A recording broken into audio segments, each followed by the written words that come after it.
Good morning, good afternoon, and good evening. It is a pleasure to welcome our wonderful panelists and attendees from India and the United States to this webinar on ensuring India's water security.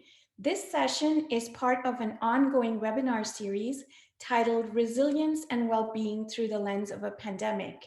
The series is sponsored by the Modern Indian Studies Initiative at UNC, and we are very appreciative that the Water Institute at UNC is our co-sponsor today. I'm delighted that Dr. Aaron Salzberg will moderate the discussion and very grateful to him for putting together this distinguished group of panelists. A very warm welcome to Aaron and to our panelists. Thank you so much for making the time to join us today. Many of you know Aaron very well, but before I hand off to him, I'd like to mention that he is the director of the Water Institute at UNC and a distinguished professor in the Department of Environmental Sciences and Engineering at UNC Chapel Hill. Dr. Salzberg has held a number of positions within the US government. He served as the first special coordinator for water at the US State Department and led the development and implementation of US foreign policy on drinking water and sanitation, water resources management, and transboundary water issues. He also directed the development of the US government-wide global water strategy. As we all know, water security related issues are of pressing importance to India, and I very much look forward to today's discussion. Over to you, Aaron. Well, thank you, Anusha, and welcome everyone. It's really my great pleasure to moderate today's discussion. As Anusha mentioned, I'm the director of the Water Institute at UNC, and our goal at the Water Institute is to contribute to a more water secure world through research, policy, and practice.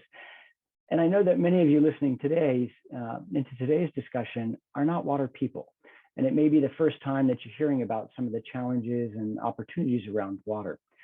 So I just wanted to start with a quick reminder, and it's something that we often take for granted, that water is really the world's most precious resource. You know, without it, there would be no life. We live on a blue planet, and there's a reason for that. And when we look for life on other planets, we look for water. That's the first thing that we all look for. So it's all about water. And when you think about the resources that we often hold precious, oil, diamonds, palladium, perhaps nothing is more important to human health, economic development, environmental well-being, and peace and security than water and sanitation. Yet the world is really heading towards a crisis.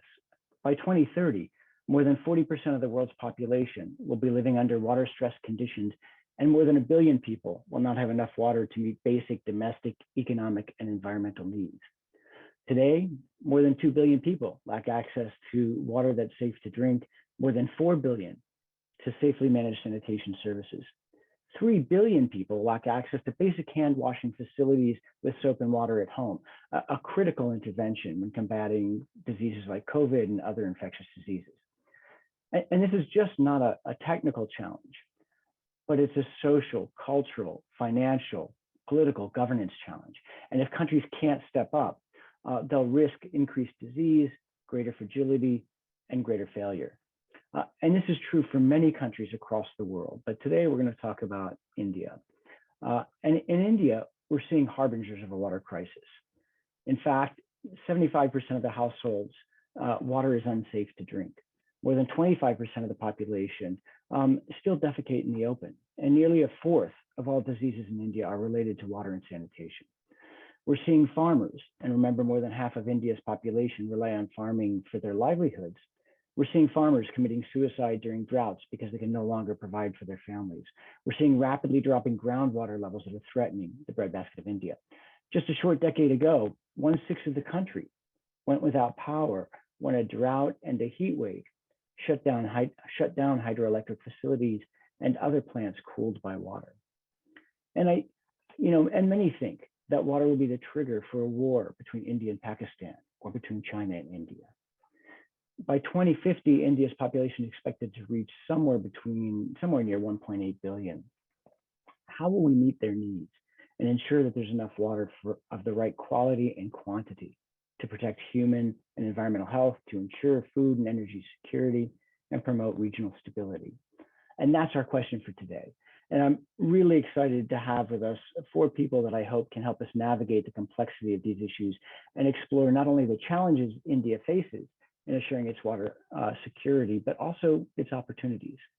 And this is a real pleasure for me because each one of these people, unbeknownst to them, have been mentors of mine for many years. And so I'm really pleased to introduce them.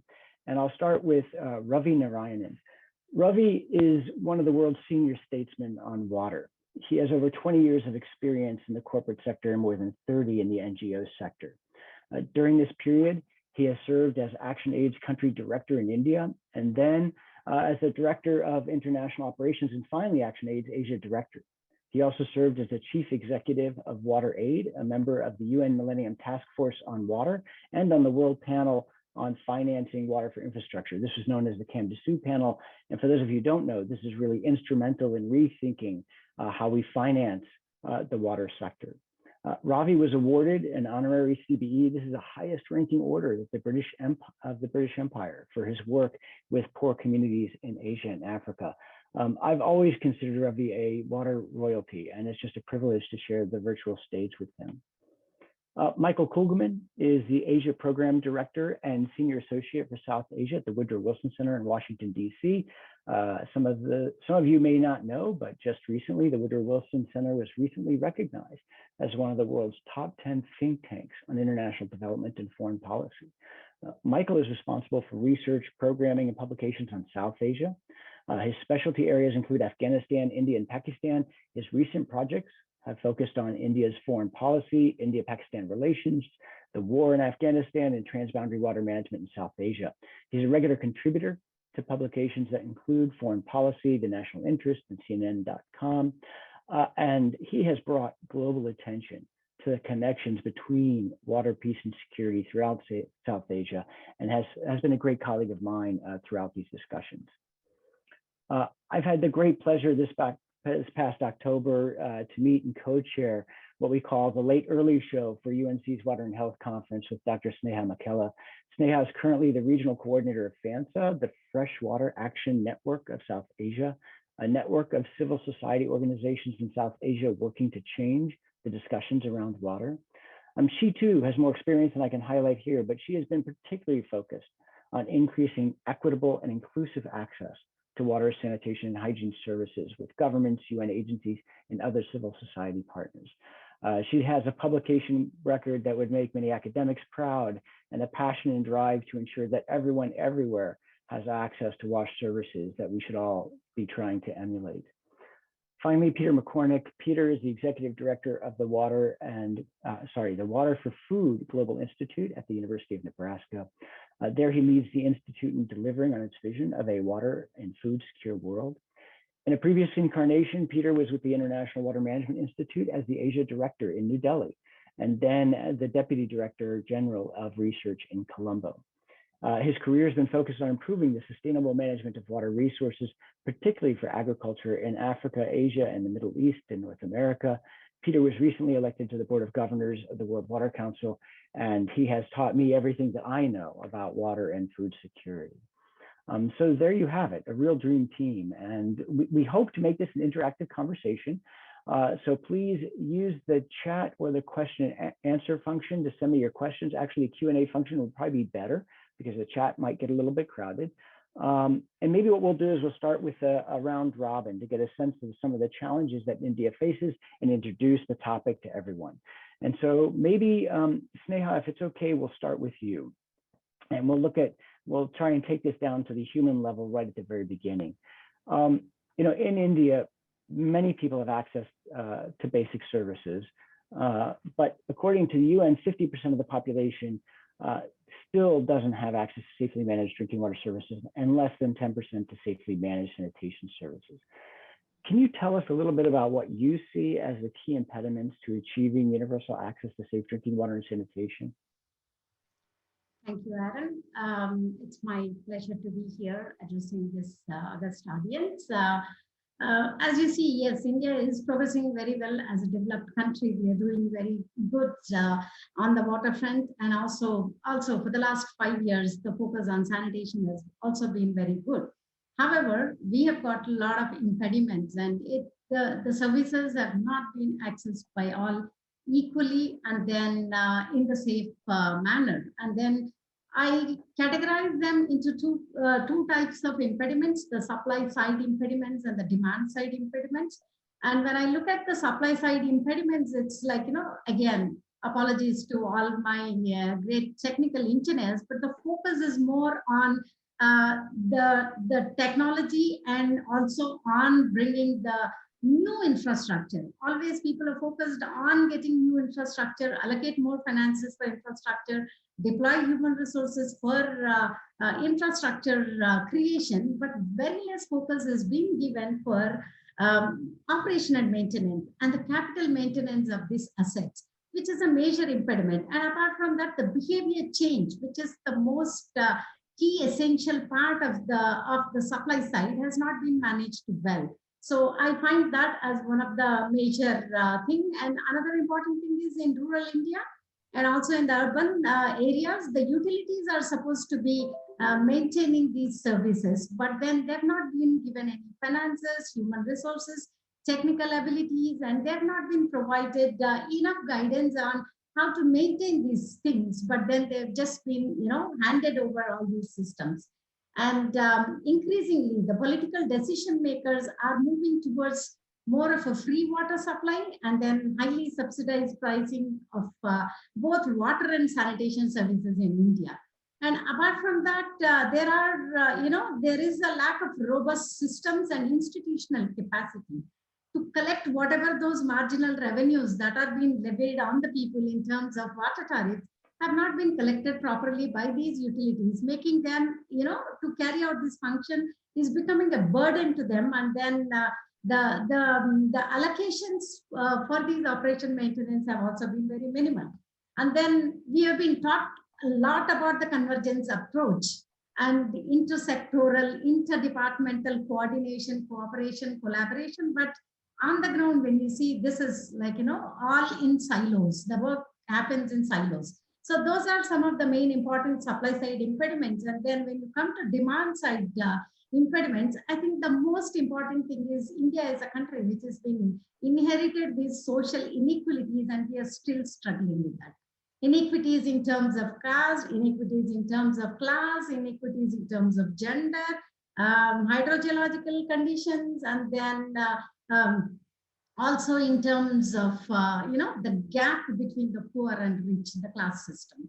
So these are all becoming more and more evident in every flagship programs that government of India or even the state governments are trying to implement.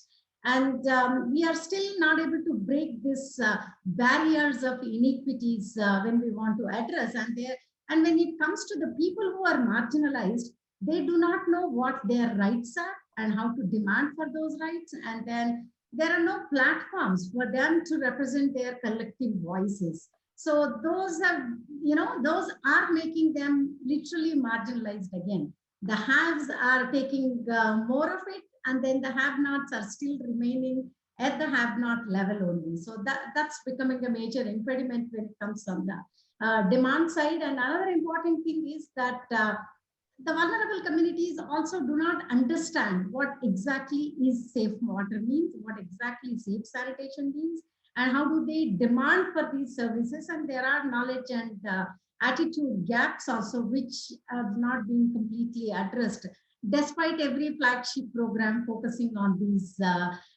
things. And then the vulnerability gets exacerbated when the geophysical conditions, such as coastal areas, which are hit by continuous cyclones, and then the rain shadow regions, which are hit by the drought conditions. And these geohydrological conditions are not being given proper emphasis when the costs are estimated, when the budget allocations are made, and when the technologies have been worked out towards them. So I categorize these all these impediments to a larger extent we are trying to address, but they are still quite a lot of things that we need to really, address if we want to see the water and sanitation for all by 2030, the SDG 6 agenda, if we want to really meet. I don't know. That was an amazing overview, right? I mean, and for some people who are new to this, you raised a number of issues that I think really get to the heart of the matter. You know, the provision of water services costs money.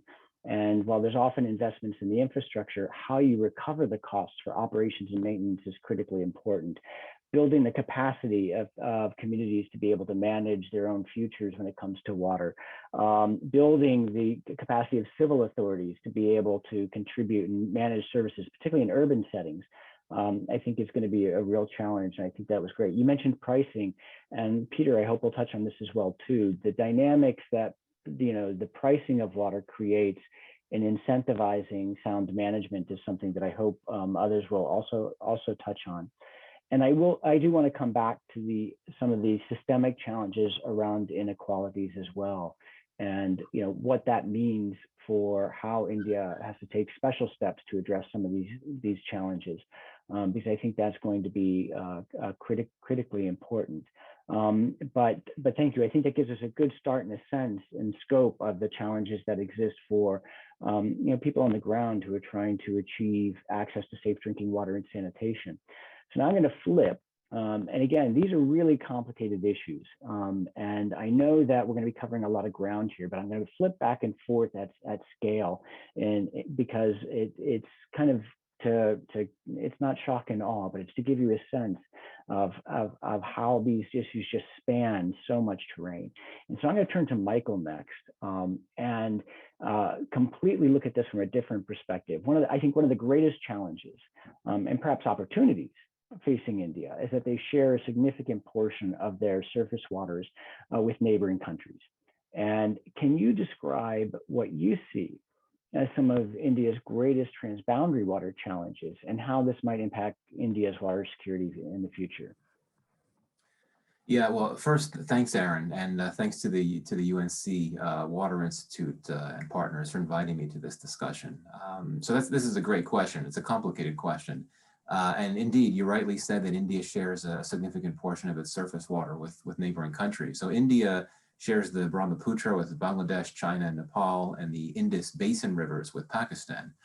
And I think there's some additional critical context to put out there, and that's that some of the neighboring countries with whom India shares surface water supplies do not get along well with India. And I think that for me, one of the major stories about the water geography of India and the surrounding region is that so many of the riparian pairings, including those that involve India, involve countries with tense relations. So, you know, many major rivers in the region, in the broader South Asia region, originate in or pass through politically contested or tense areas. So, you know, the Tibetan Plateau, where you have the Brahmaputra, the Indus, and a number of other rivers springing to life, it's controlled by China and abuts the Indian state of Arunachal Pradesh, which China has claimed and which has sparked India-China tensions in the past.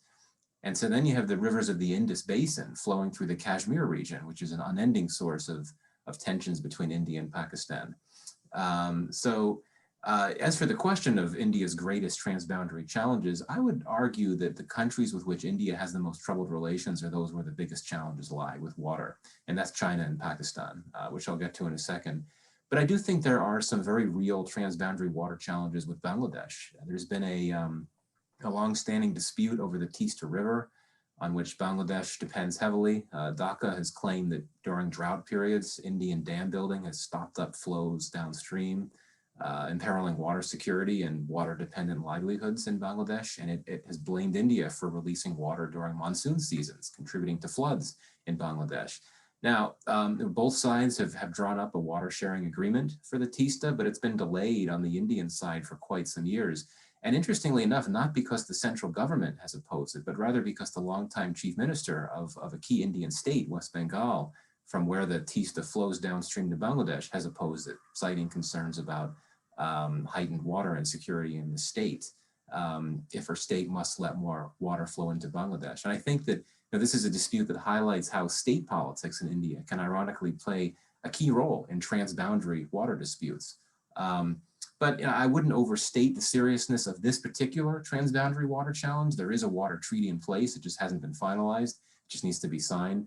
And India-Bangladesh relations, though a bit tense in recent months, have strengthened in the Modi era. So I don't think there's any reason to worry that water tensions could escalate into a crisis, much less a conflict in this case. But when it comes to Pakistan, when it comes to India's transboundary water challenge with Pakistan, this is more serious because its relations with Pakistan are so much more tense. We know the history. These are two countries that have fought multiple wars and they're nuclear powers. Pakistan has long used terrorist groups as an asset to deploy against India. So the escalatory tendencies of water tensions between India and Pakistan can potentially be quite strong. But I'd argue that India's transboundary water challenge with Pakistan goes further than the fact that it has very fraught relations with Pakistan. First, Pakistan itself has significant water insecurity. It's one of the most water-short countries in Asia, and it's the lower riparian. So it's especially vulnerable because it's both a lower riparian and heavily dependent on surface waters from its more powerful rival upstream. 70% of Pakistan's surface water supplies come from across its borders. So this means that it doesn't take much to get Pakistan concerned, so to speak, and worried about India and what it might be doing with dams and other hydro policies upstream.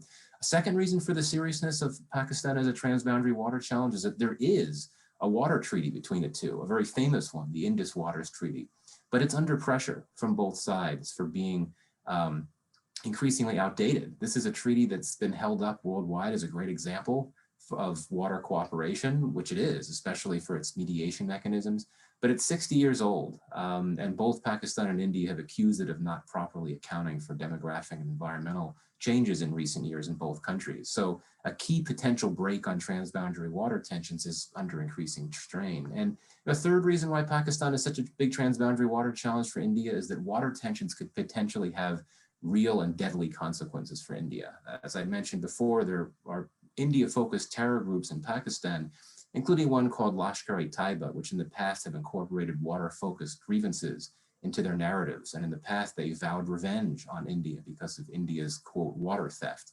LET has carried out deadly attacks on India in the past. So this stuff is not taken lightly by India. Finally, China poses a major transboundary challenge, perhaps the greatest one for India. It has a long, complex relationship with Beijing, one that vacillates between good and bad, but inherently it's a dangerous relationship because these are Asia's two biggest powers, bitter strategic competitors, and also they have a long disputed border that often provokes standoffs, including a violent one last year. Very briefly, three additional reasons why China is such a big challenge for India in the water context. First, India does not have any water treaties with China, whether bilateral or multilateral. China doesn't do water treaties. Second, China is the upper riparian. India's other transboundary water challenges occur with lower riparian. So as the lower riparian, India faces vulnerability. Third, China being the efficient, non-democratic state that it is, it can move very quickly and efficiently in ways that can imperil India's water security. So if it wants to build new big dams, it can do that very quickly and easily. No need for consultations with local communities or whatever the case may be. It just goes to work. Fourth and finally, China is closely allied with Pakistan, so there's always the chance that China could retaliate against India for Indian water policies that are perceived to undermine Pakistan.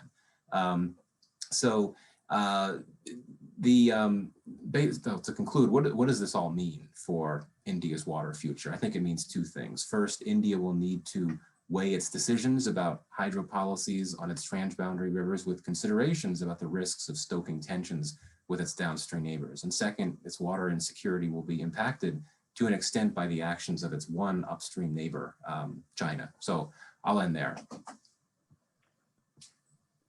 That was a lot of ground. And one of the important dynamics, in addition to the country on country dynamics you talked about, is the state versus nation dynamics, which is important in India, and the importance of the states and the state's role in some of these conversations on both sides with Bangladesh as well as with Pakistan, and what that will mean to this dynamic, and how these very federalist type of governance structures make resolving transboundary water issues very challenging. And the point is good. Hopefully we can come back to some of these issues too. But again, I want to try to round out this landscape, but I think that was a really important perspective. And maybe who I'll turn to next is you, Peter. You know, the agricultural sector is one of the most important industries in the Indian economy. It's almost 20% of the country's GDP. It employs about 60% of the country's population.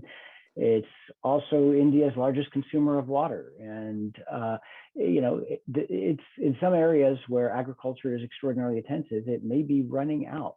Can you describe this water agriculture link in India and some of the risks that you see in maybe sustaining India's food production?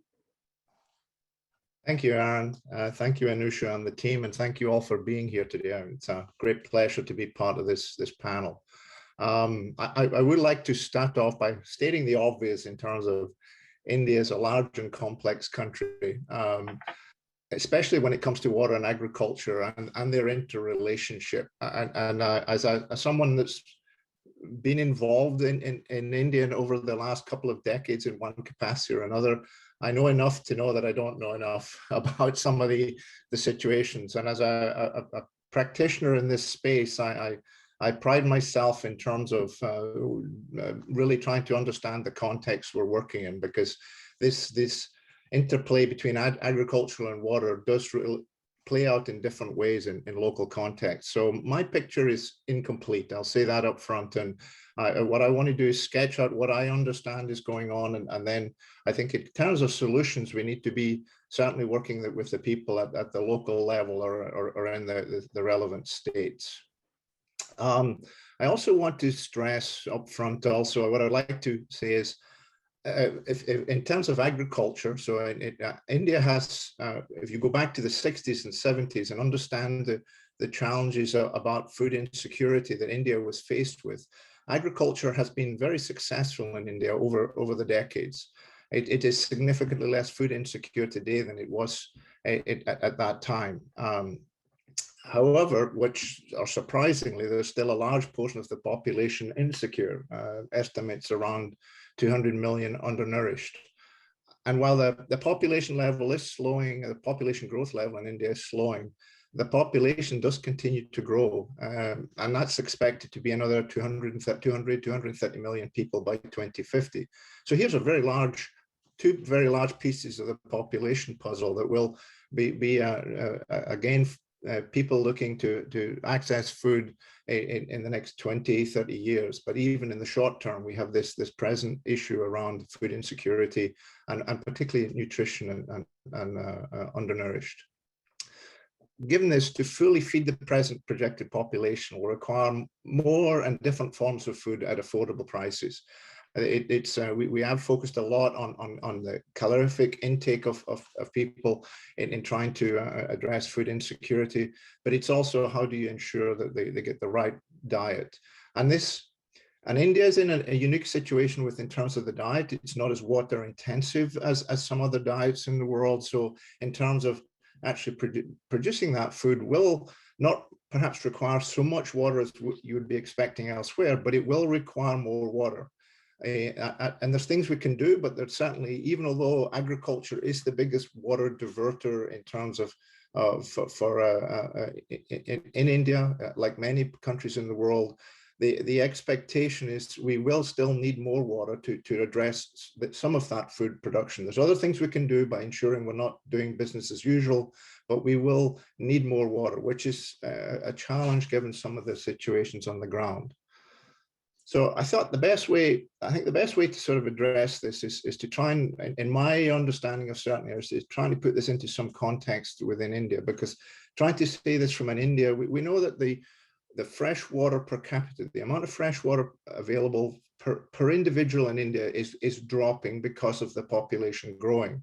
So we're seeing India heading towards not what would be considered water insecure at a national level, but certainly heading towards that. And if you take that at state levels and into particular basins, there's certainly insecure states and water insecure basins. So that's just unpacking that number. We need to then look at what might be under that. But the point here is India is getting to the point where water, even at the national level, is an issue. So what I thought was the Punjab, if we consider that the Punjab a poster child for agriculture, specifically around this development of agriculture from the 60s onwards and what is called the Green Revolution. I won't get into some of the pros and cons of the Green Revolution, but what I want to stress here is that many things came together to help increase productivity. There's crop breeding, improved practices, the farmers learning to grow things differently.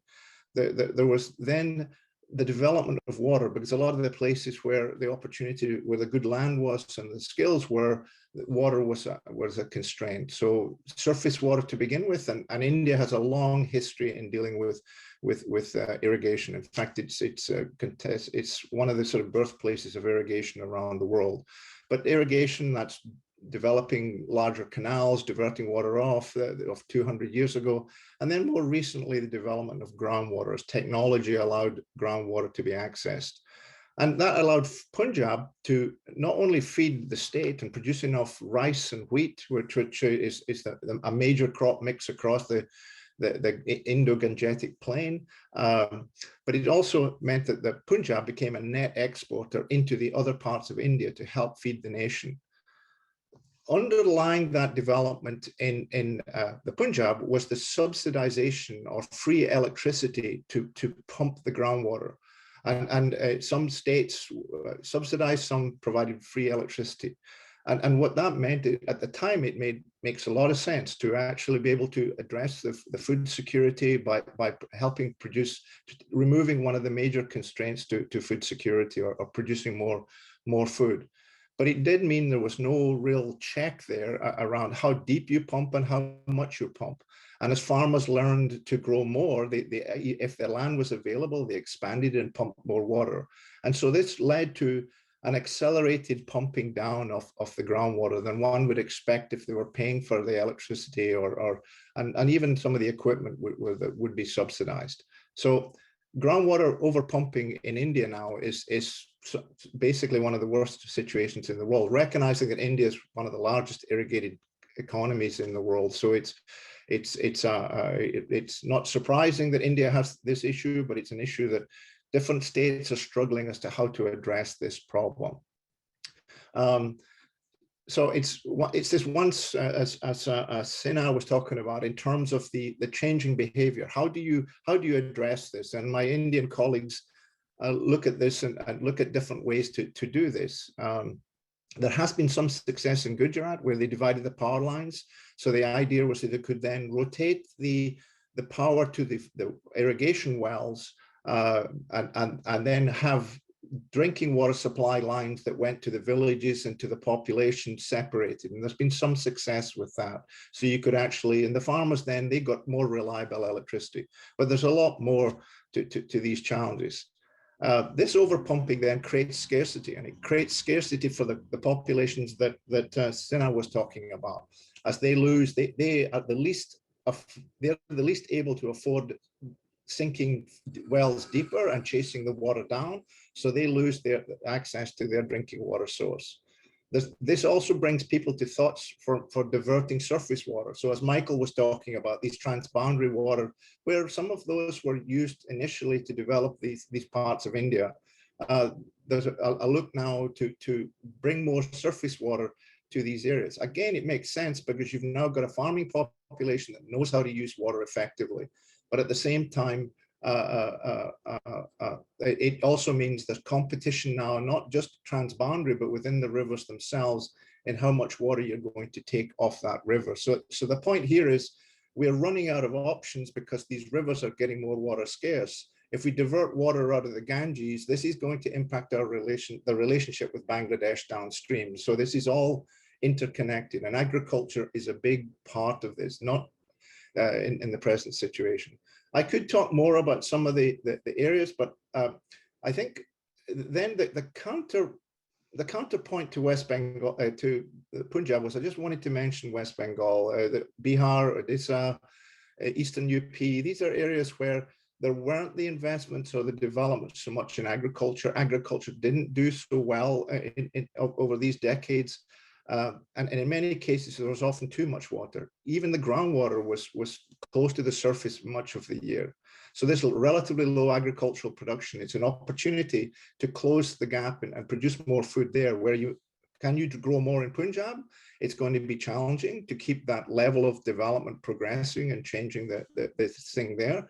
But can we then move efforts to West Bengal? This is being tried. There's a lot of challenges around the actual enabling conditions, the access to power or to energy.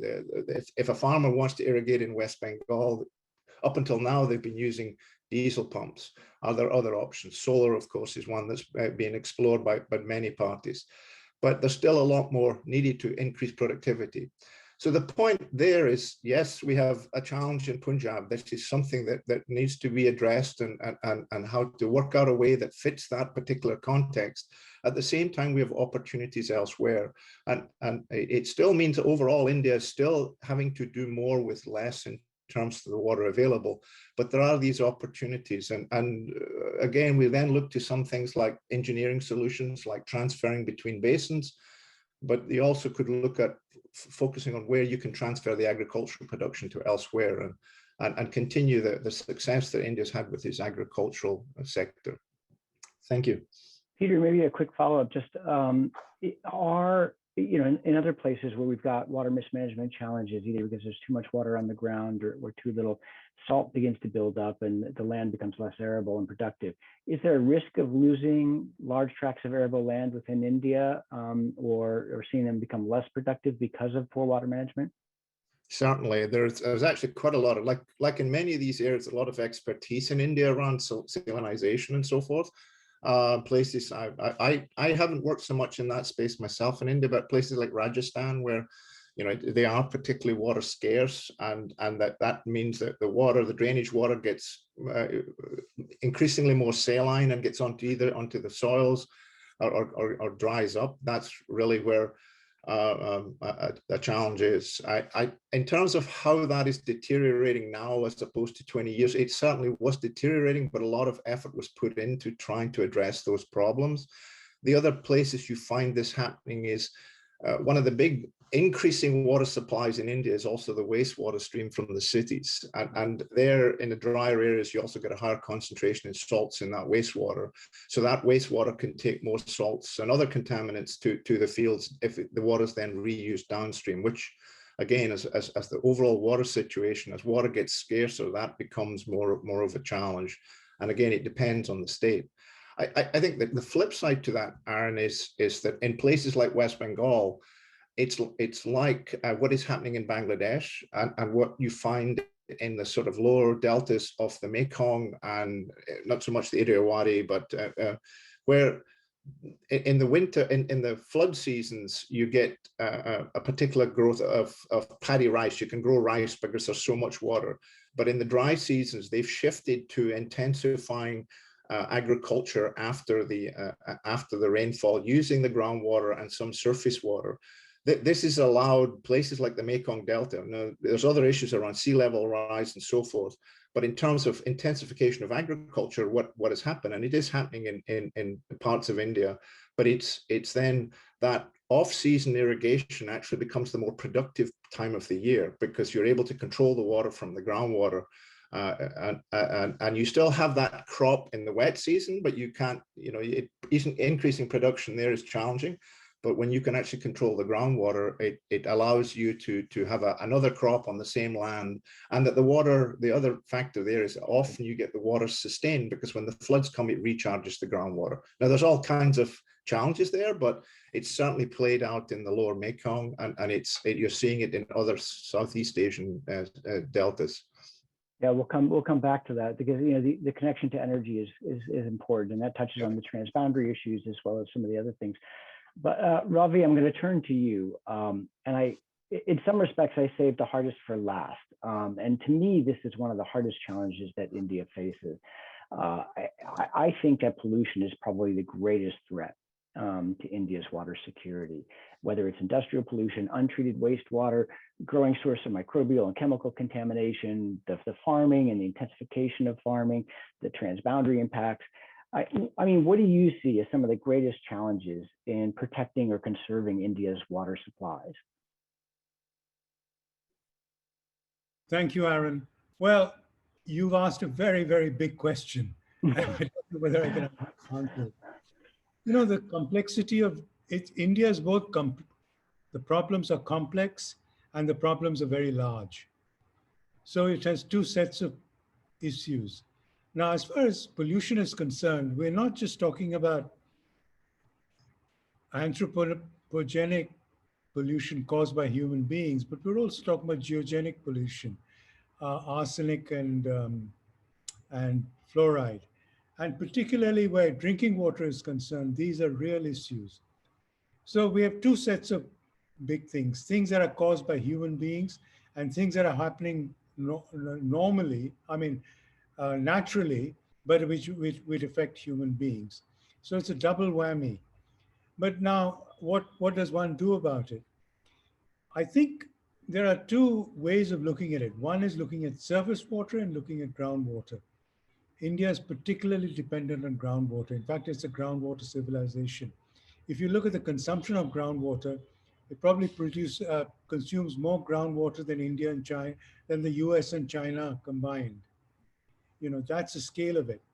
And so the dependence for drinking water supplies, everything depends on groundwater. And groundwater is also affects the base flows of rivers. So groundwater is something that needs particular look, particular attention, irrespective of whether it's for human domestic water supply or industrial water supply or energy supply or agricultural use. So there you have trade-offs. So there are demands based on time, employment, food, security, et cetera, and the longer term hazards of pollution. It's a real pig's ear, you know, very, very difficult to be able to reconcile these different challenges. But it's not that nothing is happening. Things are happening, but slowly.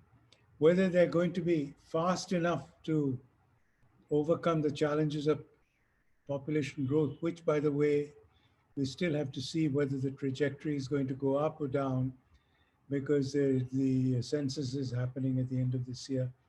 And we'll get some idea next year of whether the growth is flattening or increasing or decreasing. Some people think it's actually decreasing. We don't know for certain.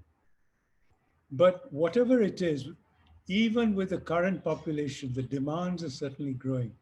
People want more water to live a better life, better well-being, et cetera, and that causes problems. Peter talked about, you know, nitrates, pollution of sewage and all that, and that's a real problem. But what does one do about it? Well, one can't do anything about it if you just look at it in one way. You have to look at the science, have to look at the systems, and you look at the capacity. And in all these, India has challenges. As far as the science is concerned, there is something called the Bhujal, the government of India's Atal Bhujal Yojana, which is trying to look at groundwater in a way that increases the capacity of communities to understand their groundwater and to manage it, not police it. And that's a big change. Then, as far as the point that Sneha was talking about sanitation services. Sanitation services are improving fast, but will not be at no cost unless we look at fecal sludge management. So every solution has got a problem. Every problem has got a solution, and it goes round and round. And so in India, you have to look at speed, scale, and capacity as much as you have to look at schemes. And so whether it is money, etc., money in some ways is not the problem. Money is a problem in the larger sense because it needs investment, but it's not in the smaller sense of immediate application of funds for a particular thing. The problem is how to match it all together. And so it's going to be a slow recovery, a fast deterioration and a slow recovery. Ravi, I really appreciate a couple of your points. So one of the studies that we've done at the Water Institute is we looked at the septic systems that are being used in India to manage fecal sludge management. And what we found was that when you looked at whether or not they were designed properly, operated properly, managed properly, less than 1% of these systems that are being used for capturing and storing fecal sludge are managing it properly, and instead are becoming a breeding ground for pathogens that are then being released into the environment. And in some respects, I look at India as the snake that swallowed the elephant. Its push to ending open defecation has now put a lot of pressure on how we actually manage fecal sludge, and that's a really huge challenge. The other thing that you hinted at, and I actually would love to explore this a little bit with you and Sneha as well, because I think this ties to both your issues.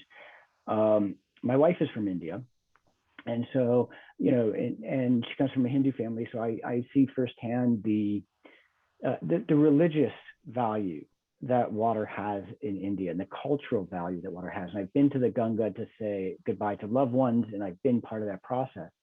How do you reconcile this, what at least to me appears to be this incredible importance of water to the social and cultural fabric of the country, with it seems the way water is being treated in the country? How do you reconcile these two competing views? And Ravi, maybe I'll start with you and then go back to Sneha for her views. There was an interesting book a few years called Dirty Sacred Rivers. But that was about Nepal and the Bagmati and so on. And incidentally, many of the tributaries of the Ganga originate in Nepal. So that's another transboundary issue as far as pollution is concerned. It's slightly schizophrenic. People think water is sacred and pure and everything else, Mother Ganga and all that. And yet the way water is treated in such a careless manner, careless and shall we say brutally uncaring manner, you begin to wonder whether the holistic approach is being completely abandoned. And in a sense it is. And so one of the problems is, how does one restore the holistic view of the environment, combine it with religion in a way that people expect behavior change as a natural part of their lives? And that is a big issue. It's not that it can't be done, but it needs to be done imaginatively, and it needs to be done at scale. And perhaps Sneha will have something to add as well. Thank you, Ravi sir. Thanks, Aaron, for that question. I think it's, it's a very complex thing again. Religiously, we worship water, and without water, we really don't start any of our religious functions. On the other hand, we really, I think the word that I'm taking from brutally to what I put it as, people really abuse water. They just do not value the water. They worship it, but they don't really value it. So that is where the biggest problem that comes. And as I kept telling, that the behavior change is something that is a big thing. And also it's lack of awareness of these interconnected issues, how that upstream sewerage is polluting the rivers, and then in turn the rivers are polluting the agriculture and the soils, and then those pollutants, and it's all interrelated, which is impacting health of the people. But this kind of vision is not there. And whatever the kind of the government programs that are there, it's like not in an integrated way. It is the approach, okay, today I've taken Ganges cleaning project, and then for certain kilometers I do it, and then but what happens to the rest of the river which flows down, and then the territories of that and all those things? Is the same thing, like in almost, if I understand, and whatever my experience of 20 plus years, I have seen, whether it is in rural areas or whether it is in urban areas, the entire sewerage water is dumped into the local tanks or the local ponds, or into these rivers that are flowing down their areas. So this is kind of an abuse. And also the kind of plastics and the kind of solid waste that we dump into these kind of rivers, the kind of pollution that we are indulging in, it has to come with the citizen responsibility somewhere, that how many ever amounts of money that you input into cleaning of these things, unless you really change the mind and the behavior set here, it is going to be very, very difficult. And the lack of awareness of people is a major factor here. And also, I feel that there is no enforced action for the deeds that the people do it as wrong, is not being punished or not being enforced properly in a huge country like India. And it's also very difficult. I'm not saying it's easy to do it, but there has to be something in place so that people don't do those kind of things. So yes, it is complex, but yet achievable if you really plan it well. Well, and I know that the country came together around tigers when they were really pushed on that, and maybe water is going to be the same way, but it may take some time. But it raises an interesting issue, and Michael, I think this is on the touches on some of the transboundary stuff. When what has been the approach of these countries to addressing some of these transboundary challenges? Are they seeing water as a common good that they need to manage collectively to optimize the benefits for all the parties? Or are they seeing this as a strategic asset that they need to maintain control over and leverage to be able to influence or perhaps even harm downstream countries? Yeah, well, thanks. I think it depends on the case. I mean, the fact that India does have several water treaties with other countries. I mean, the Indus Waters Treaty for sure. I think that's very important. The fact that back in 1960, when both countries were fairly new as modern independent states, they had already fought conflict, and they came out with this treaty, which was mediated by the World Bank. That suggests an acknowledgement in India for sure that these rivers, they're shared, and there needs to be some type of mechanism that looks at them in a more cooperative fashion. Things have changed a bit since then for the reasons that I mentioned. It's interesting. There has been some discussion in India and in the broader region as well about the need to try to craft or cobble together more sub-regional or more broadly multilateral mechanisms to promote water cooperation, in a sense drawing on some of the existing regional institutions in the region, such as one called BIMSTEC. And I can never remember exactly what it stands for, so I won't try. But basically, this is a group of countries in South Asia and a bit beyond. So, some of these regional organizations could conceivably provide an institutional grounding. But the problem is that, as I noted before, the geopolitics of the region, you just have a number of countries that don't get along. I mean, India and Pakistan for sure. India has had some tensions with some of its smaller neighbors as well for different reasons. And China has proven unwilling to get involved in discussions about multilateral water sharing arrangements. So, and another problem, which I don't think I addressed before, is that South Asia, ironically, despite having all these shared rivers, you have these river-based connectivities, it's a very disconnected region. It's not a very well integrated region. Trade within the region is very low compared to other regions. And that's for a variety of reasons. One is that the infrastructure is not ideal in terms of roads, rails, and so on. And obviously the bad political and diplomatic relations cause problems too. So I think that makes it more difficult for India and other countries in the region to think more in a cooperative lens, so to speak. But the fact that you have several water treaties, I think, is important. And ideally, some of those that are there that have been drafted but haven't signed, such as the one for the Teesta River, it would be great if eventually there could be moves forward to get those finalized as well. But bottom line is, I think that the troubled political relations and diplomatic relations in the region make it difficult for India and other countries to think in a more sort of collaborative sense as to how to better work together on these shared rivers. Well, thanks, Michael. That's helpful. There was a question in the chat, but I'm going to try to take a slightly different take to it. India, to me, having spent a lot of time there, strikes me as a very entrepreneurial driven country, right? And they're looking for technology solutions. What role do you think technology might play in addressing some of these challenges? And maybe Peter, I'm going to pick on you first, in part because You mentioned the idea of increasing water supply, so to speak, and the different ways that we might go about that. But what role do you see technologies around water reuse, perhaps around irrigation, things like that, playing a role in mitigating, improving efficiency, and perhaps reducing consumption? Okay, thank you, Aaron.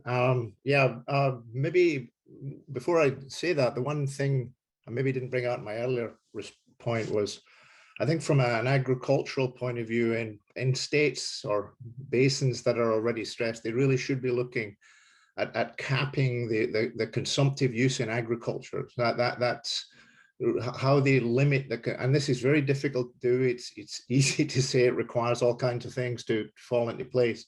But the basic idea, we talk about how much water is diverted, but it's really, what's really important to focus on is how much water passes through the crop. Because you can save all the other water, but if you then expand the crop area, you actually consume more. So you lose more from the basin. So it's this, and because agriculture is such a big user, this is a really important thing to look at. And if policies, there's a lot of complexities around this, but it's, if we focus on that consumptive use piece, is to really try and limit that. If you don't limit that, you will constantly make the use in that particular state worse in terms of the competition with other sources. With that in mind, then we have to be careful about how. So if we select technologies, it's when we scale those technologies up, because of we've got 25 million groundwater wells in India. It's just a phenomenal number to think about.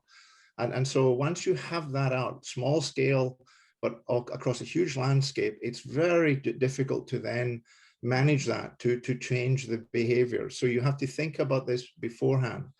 So there's one of the technologies that certainly is very promising. I think the hype is past so like solar pumping, and a lot of concerns around solar pumping. It certainly is a fabulous opportunity to provide drinking water.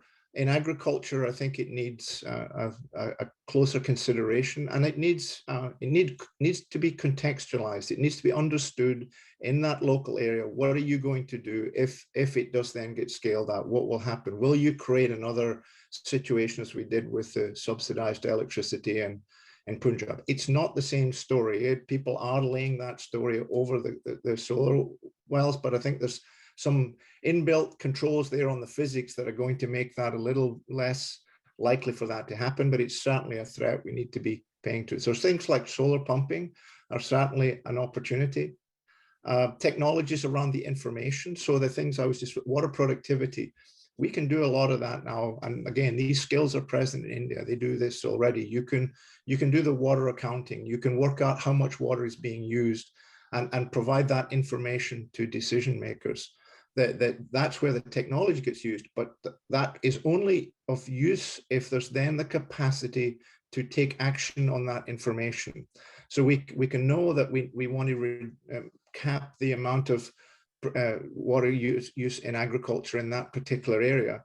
But if there's not the institutional arrangements to address that, it's not really especially useful to addressing it. So it's, again, we need the enabling environment for both even the technologies for monitoring and managing, and the technologies for further improving access to reliable water resources. We need to understand the enabling environment, the institutions, and the human resources requirements. Similarly with drip irrigation. Drip irrigation tends to be the technology everyone looks to see to save water. It saves that water from when you pump it, you don't lose the water into the ground.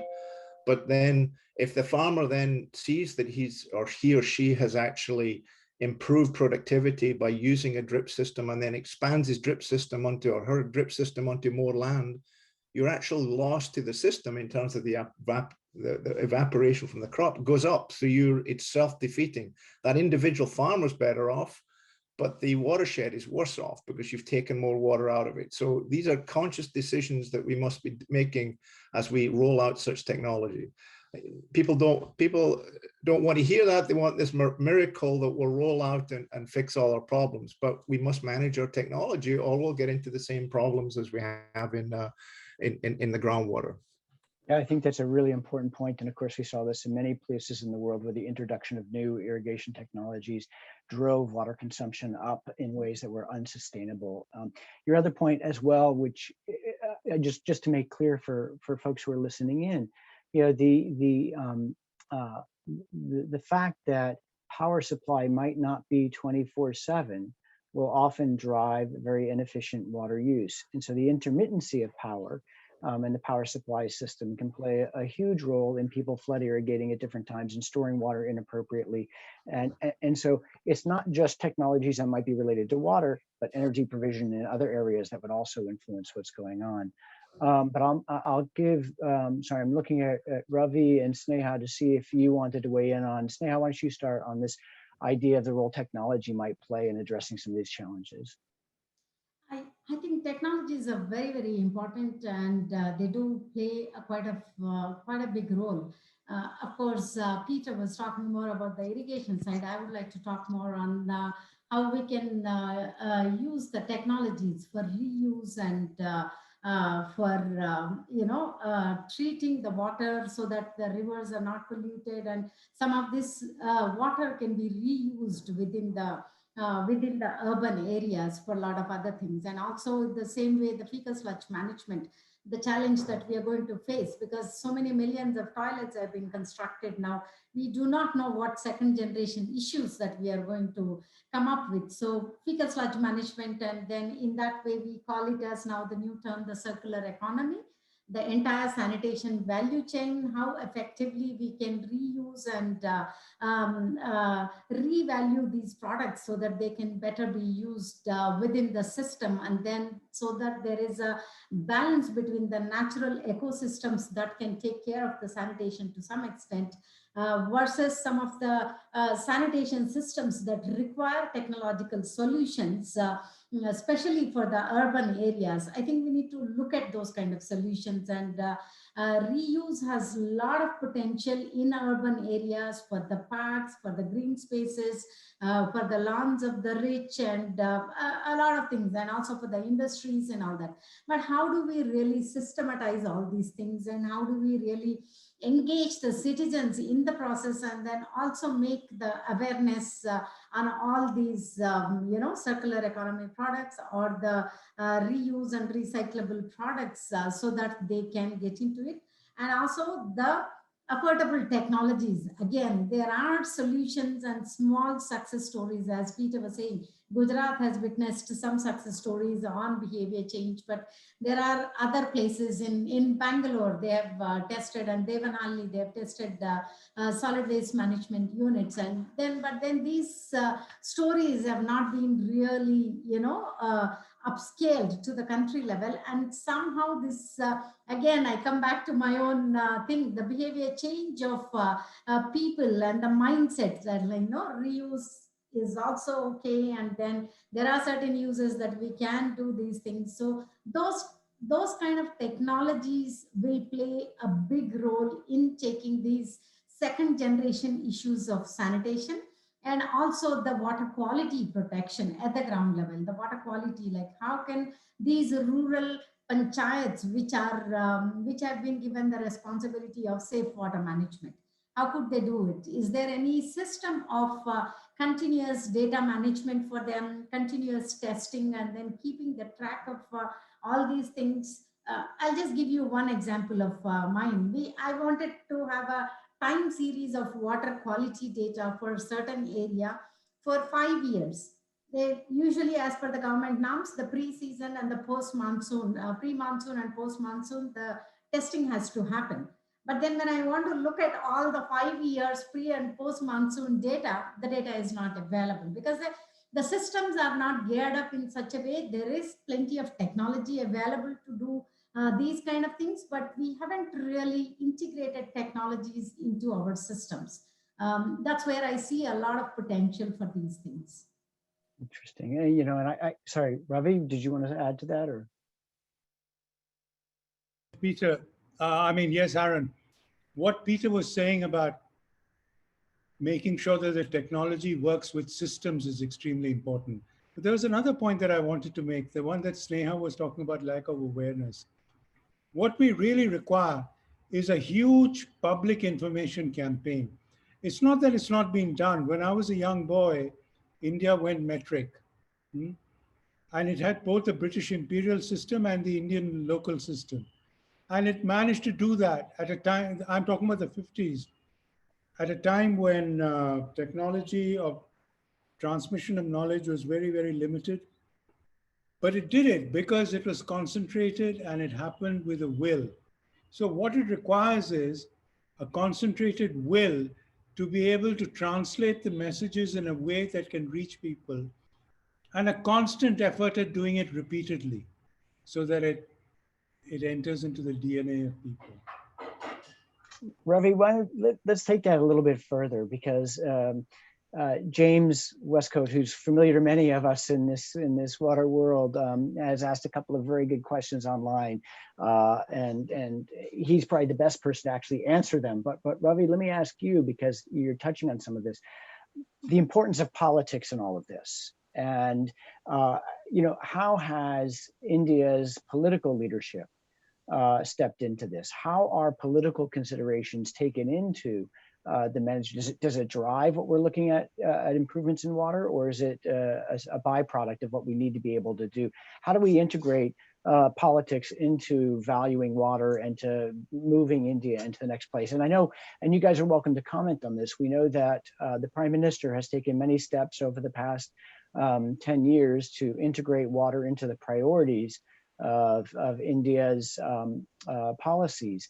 Has that worked? Has it not worked? What are some of the challenges and benefits you see of getting politics into the water debate?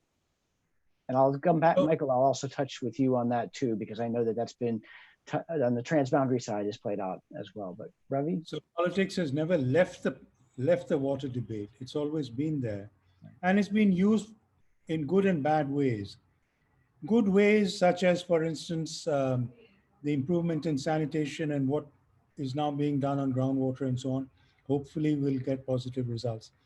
But you need to blend it all together as one holistic problem and looking at it as a whole. And you have to look at trade-offs. For instance, clean energy, right? You have clean energy, don't burn carbon. Okay. Then hydropower is a clean energy. But look what, if you keep damming rivers, particularly in the Himalayas, you have consequences, not always benign. So you got to look at this, and this is, so it's very, very difficult to be able to envisage this as a problem that can be done simply and easily. It's going to take time, and it's going to take a lot of mistakes where you do something and then retreat and redo it and so on.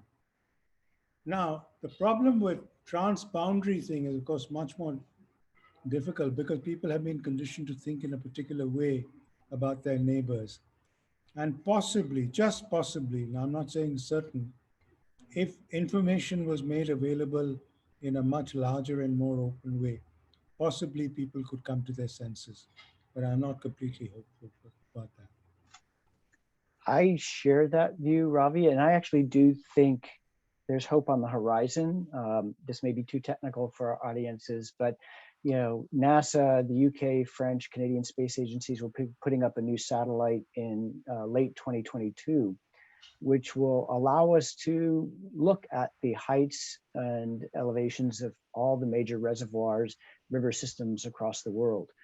And I think that's going to bring much greater transparency to how countries are managing their own water issues. And I think that will impact some of the transboundary dynamics considerably.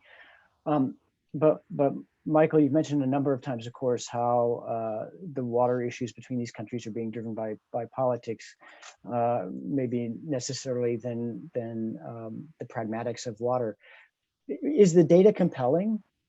If we provide countries with sound data on what's going on, does that actually change the way they're working, or is that just a wishful thinking? And no, these are going to remain in the political domain for forever and ever. It's a good question and a tough one to answer, quite frankly. And you look at the limited cases of India and Pakistan having shared water data or river flow data. It happens, but has that really improved the state of play? No, not necessarily. It certainly hasn't improved the political, diplomatic dynamics between the two. I mean, certainly it's a good thing, and you wish that there could be more of it. I don't think there's enough data about the data, so to speak, and about the data sharing to know to what extent that could actually have an impact. But obviously, if you want to think about CBMs, confidence building measures between India and and China and Pakistan for that matter, obviously any type of added transparency can only be a good thing. But I don't think there's been enough of it. And I think the state of play right now, I mean, today, suggests to me that we're particularly unlikely to see any type of upsurge in this notion of data sharing regimes. I just don't think that we're going to see that, particularly within the India-China context. I think that's probably true. I mentioned this, but none of you commented on it, and I don't know if that was on purpose or not.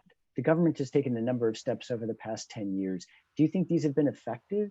Do you think that that's the right direction for them to move in? And certainly the drive towards universal access to safe drinking water, the drive to ending open defecation. These are things that, from a rhetorical standpoint, make great sense, right? And something we all want to get to. But is that putting the cart before the horse? I mean, Sneha, you've pointed to a lot of institutional capacity building, both state level, but also national level capabilities that need to be built.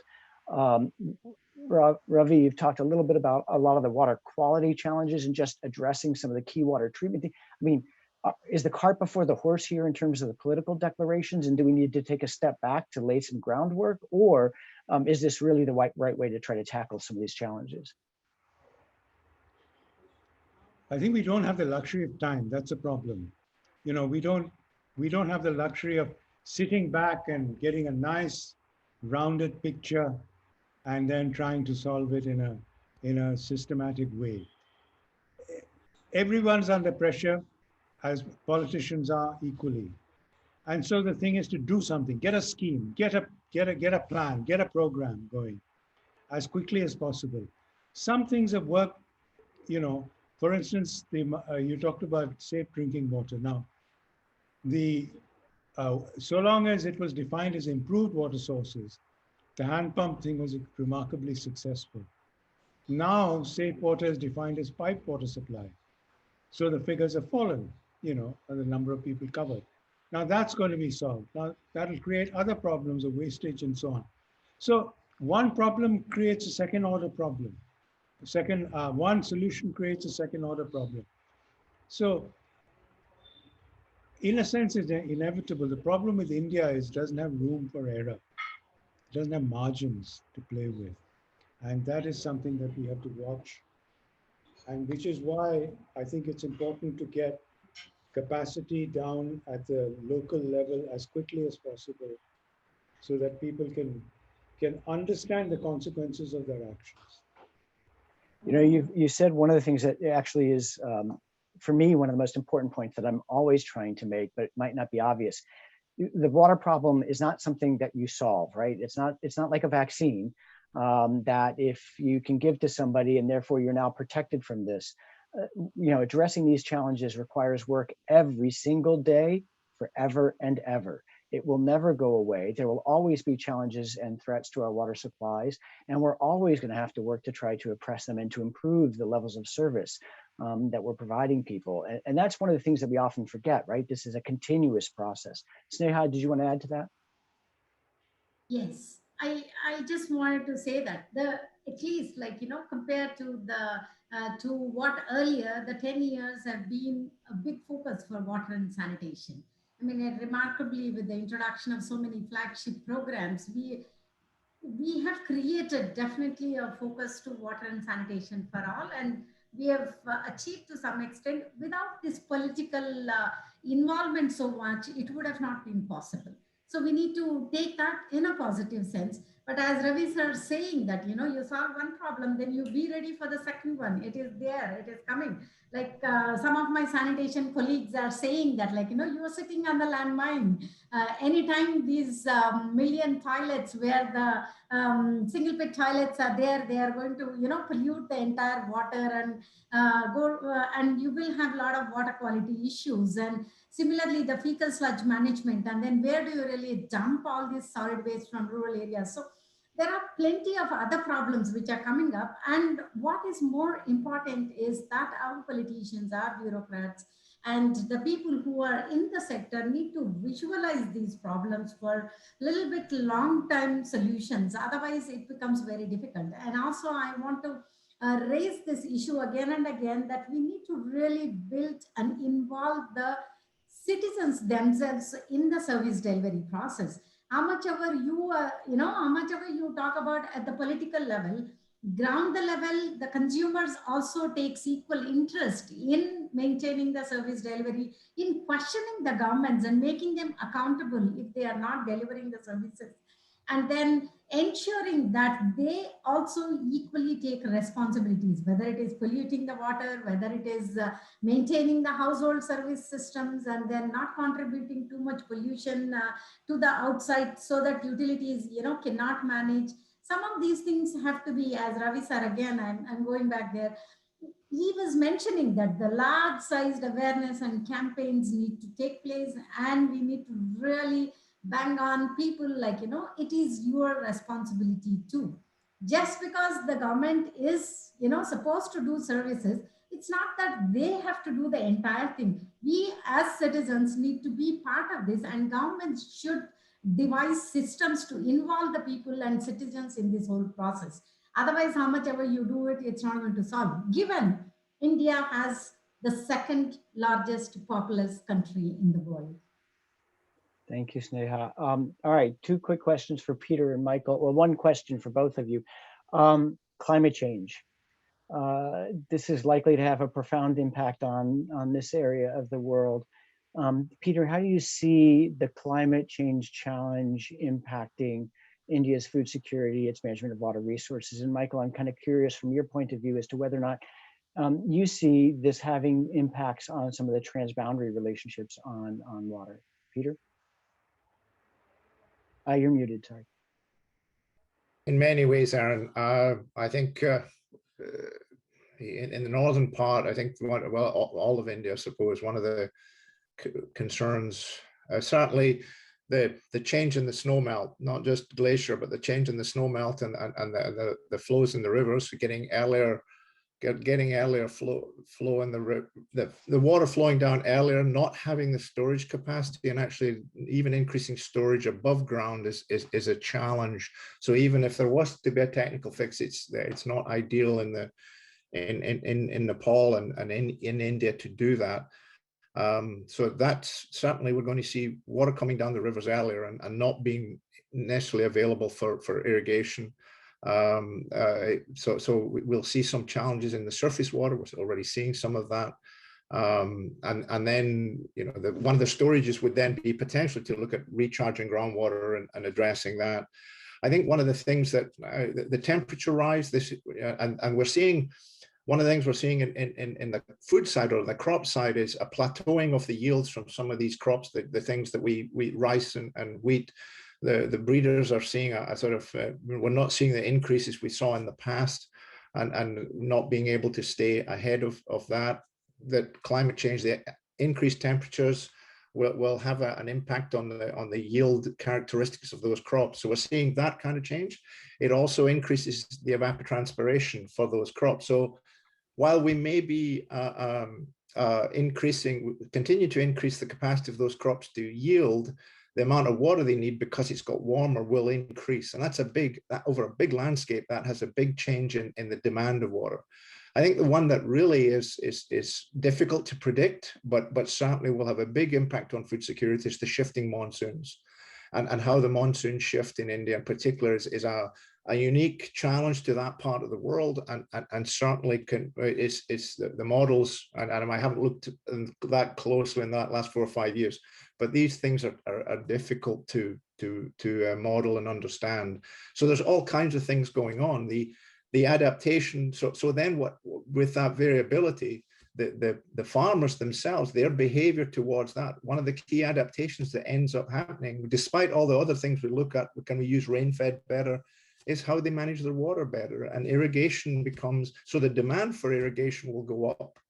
The challenge, the amount of water needed is likely to go up, and then it's going to be more unpredictable. And of course, we then have sea level rise, salinization. So in like the Krishna Basin, we likely to will see more seawater intrusion and those sort of things. So issues that can be addressed, but certainly other ones that may surprise us. And of course, you've then got the likelihood of changing frequency of events and changing intensity of events. So the nature of the shocks to the system, droughts, floods, and major cyclones are certainly going to be things that will complicate matters. Yeah, and Michael, you mentioned, thank you, Peter. I think it was really helpful. And Michael, you mentioned the Indus Waters Treaty, which was done in the 1960s. The hydrology of that system and the division of the 6 in the east and the western rivers under that treaty, the hydrology has changed dramatically since then. And I suspect we're going to see some dramatic changes over the next 50 years. I suspect that's also going to be dramatic when we talk about the broader Himalayan plateau. Is this going to impact and put more pressure on some of these types of relationships? Yes, absolutely. I mean, we all know that climate change is really one of the strongest accelerants of water insecurity and eventually water scarcity in so many countries, including India. And, we're talking about melting glaciers and drought and so on. And so from a transboundary lens, what this suggests is that India will be under more pressure, under more political pressure, and just from a national interest context, be under more pressure to engage in the types of hydro policies on its transboundary rivers that could aggravate its downstream neighbors, Bangladesh and especially Pakistan. So in that sense, climate change could indirectly intensify tensions between India and some of its neighbors. And then B, the other implication here is that India would be increasingly reliant on these rivers that flow down from China. And China, which of course would be facing its own challenges from climate change, would be more inclined to take similar steps on its shared rivers that India would be taking with its shared rivers that flow downstream. And so this suggests that India would be increasingly vulnerable to whatever China decides to do on its rivers upstream. So absolutely, I mean, the climate change story, I think, could have a significant implication, a negative one, for India's water relations with its riparian neighbors. One quick point that I just wanted to make, I meant to mention earlier, I think it's important to highlight the link between the transboundary story and also the domestic state of play in India that the other panelists have been discussing. And I think it's an important point to make that some of the water management challenges that India has at home and the demand side issues, the fact that you've got so much leaky infrastructure and not enough storage capacity, so on. That to me suggests that even if India were to resolve all of its transboundary disputes, I mean, let's say there was, for whatever reason, things improved in its water relations with China, and India didn't have to worry about water flowing down into India. Even if that happened, so long as you continue to have those water management problems at home, you're still going to have significant water insecurity. So I think that's sort of an important point to make between the two, and that obviously India would be less vulnerable to the negative impacts of its transboundary water challenges if it makes more efforts to improve demand side management at home. I think that's part of it. It's also, India is in the very tough position of being a downstream riparian, an upstream riparian, having interstate rivalries over water as well, and having states that are adjacent to those different countries. And so trying to find the one policy that addresses them all is probably not possible. And so how do you reconcile these different positions and different viewpoints that you need to have? It's a really well taken point. I want to try to finish on a more optimistic note on, what you guys see as the good things that are happening or some of the positives that are happening. And actually, I want to, but before I go around though, James asked a question about exciting Indian universities that you're seeing or Indian entities that are really kind of at the forefront of changing the way India is looking at water. And I wonder whether or not any of you guys have examples. I know of Terry and the work that they've, of course, have been doing on to bring attention to the impacts of climate change and the water, food, energy nexus within India. But are there other organizations that you guys want to take a second to highlight that have been great partners in championing some of these issues within India? Sneha, please. Yeah, I think universities play a very, very important role. We have very limited success stories to share. But of late, our IITs, the Indian Institute of Technologies, the premier engineering institutes are into developing certain technologies, but these are again, not in an integrated way, not in a systematic way. But there are some examples of IIT Delhi and IIT Mumbai doing some good research on better sanitation systems and the water quality improvement and all that. And also, I think IIT Delhi also has demonstrated the watershed management database and all those things. However, I see that these institutions have a lot of scope to guide and bring out new technologies and also bring out the reality from the ground and feedback to the government of what the policies, where the policies are failing and how these policies can be improvised based on the field evidence. A lot of CSOs do, but then their activities are, they are not experts in writing papers or publishers. And the publishers like the research institutions and all these people who can really, produce these evidences are not so much into working with the governments. They are happy writing the articles to journal and have credit for them. But how do we work in an integrated way with the government is something we still need to explore. There's a lot of scope. But yeah, coming to success stories, there are very few by some IITs and to some extent like Needy and Terry and those institutions. Maybe Ravi sir can add more. Well, I'm slightly more hopeful. I know IIT Kanpur, for instance, is working with the government of India on the Ganga plan. But more than that, I think it's the entrepreneurial spirit of the people that's the sort of baseline, that's a groundswell on which these things are going to be built.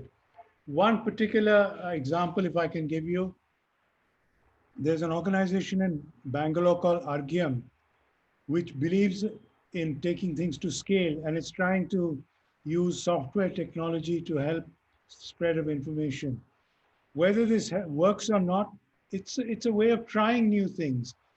And I think we need to try more and more of this way of trying to get people involved in improving their own understanding of the situation and willing to listen to examples that have worked and being bold enough to be able to try something new.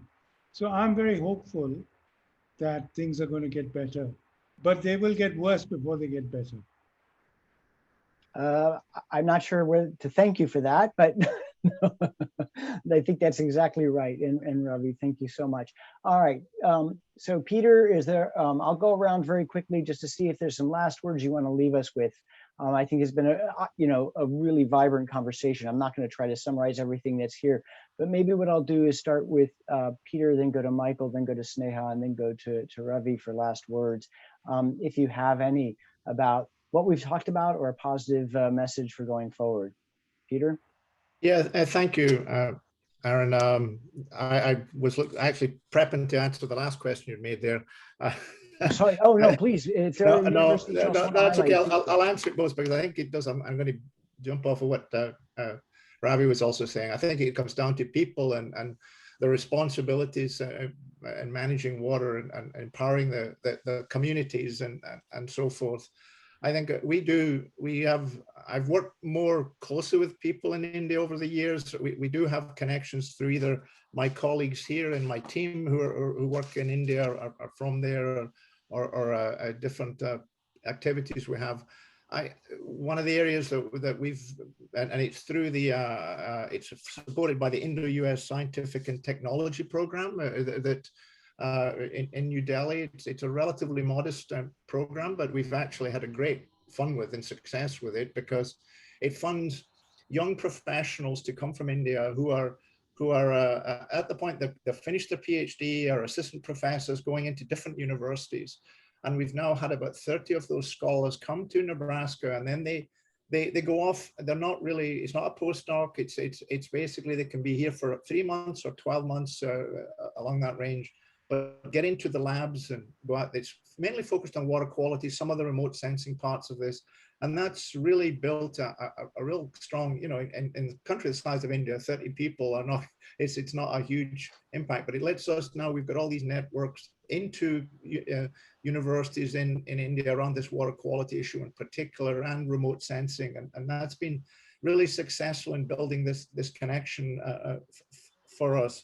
One of the other dimension we've had is we house the National Drought Mitigation Center here, and we've been working with them in different parts of the world as we sort of share ideas and work with different agencies. And we've worked very closely with the Indian Agricultural Research Institute there at Pusa campus in New Delhi, and particularly Dr. Ravinda Kaur. She's been really a great collaborator. And again, we've built this linkage where it's kind of really, she's helped us with our work here on drought, and we've helped there. And that's been there's many other colleagues, but it's these kind of different institutions and those relationships, but really working to try and find ways to get this information down to the right level and make the right decisions. So that's my final word on that, the progress we're trying to make. No, I appreciate it. Michael, any final words? In terms of success stories, and I hear from many Indian colleagues, interlocutors, that the Bureau of Energy Efficiency is something that has really done a pretty good job of it for itself, particularly in terms of how it's encouraged large energy intensive industries to be more judicious in how they use energy. And so the implication is there is why can't there be a Bureau of Water Efficiency as well? And in terms of the transboundary context, I talked about how the Indus Waters Treaty is under strain, but if you look at this from, pardon the pun, glass half full, I think that you could look at the IWT still as a success story. The fact that it's still alive now, despite all of the tensions between the two countries and all of the challenges faced. Just recently, or perhaps coming up in the next few days, there's going to be a meeting of the Indus Waters Commissioners of India and Pakistan, which is one of the mechanisms of the Indus Waters Treaty. The relationship's in a pretty bad place right now. The fact that that meeting is happening, it actually was meant to happen last year, but didn't because of COVID. I think that's pretty significant. And finally, I think that the big question, capital B, capital Q, moving forward on the water story, for me, is the urbanization question. I mean, we know that India is urbanizing fairly rapidly. And what does that mean? What are the implications of that for agriculture, which, as we've all discussed, is such an important sector because of all of those that are employed in it. It is incredibly water inefficient.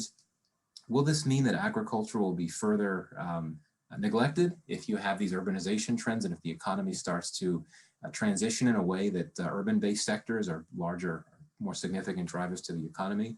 So for me, the question of what are the implications of urbanization for water security in India, I think that's it's a pretty important question that we'll all be thinking about a lot more in the years to come. Absolutely agree, and I appreciate you raising that. And maybe the topic for our second session, Sneha. Thanks, Aaron. It's sad that this interesting discussion is going to get end, but I just want to give my few points. I think to go forward for India, what needs to be done is, I think the capacities of the utilities and the service delivery agencies need to be given or need to be capacitated to estimate how much does it really cost for their utility to achieve the SDG 6 in their areas, and then demand the state governments and national governments to finance them those resources. And then there has to be a system that these increased financial resources, whatever that they require, need to be targeted to meet those people who have left behind, and they need to be really tracked so that the vulnerable communities really get their services. Otherwise, the gap or the inequities that we are talking about since the years will may remain the same. So we need to take this kind of a path, like, from bottom up approach, where the utilities have the capacities and the finances to run the show, and then meet the water and sanitation needs of all. That's all Thank you. from my No, side. thank you, Sneha, for reminding us about the importance of addressing inequalities at the very root of some of these issues.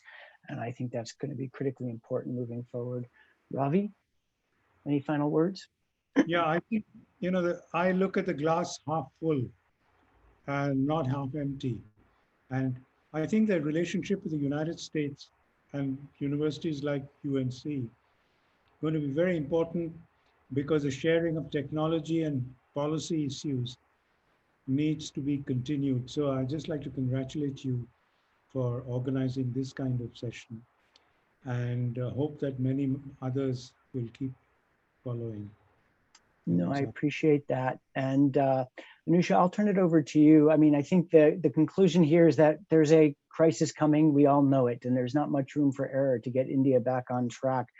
But I think the entrepreneurial spirit that exists within the country, that with strong political leadership and a focus on addressing some of the underlying inequalities, we can make India a more water secure country. So I think there's hope going forward. So Anusha, thank you so much. I do want to just a quick thanks to Peter, Michael, Sneha, Ravi for taking the time to join us this morning, and especially the Dougherty Water and Food Global Institute and the Woodrow Wilson Center for lending us their people and expertise. Anusha, it's all yours.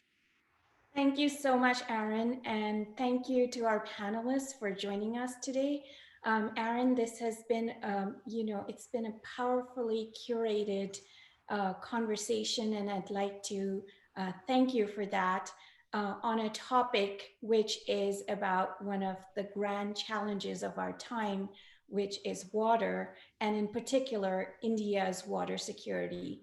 The discussion has been truly panoramic, ranging from geopolitical transboundary issues to water quality challenges and institutional building measures, which could help us overcome these challenges. So thank you so much to our panelists for being here with us today and for sharing your expertise.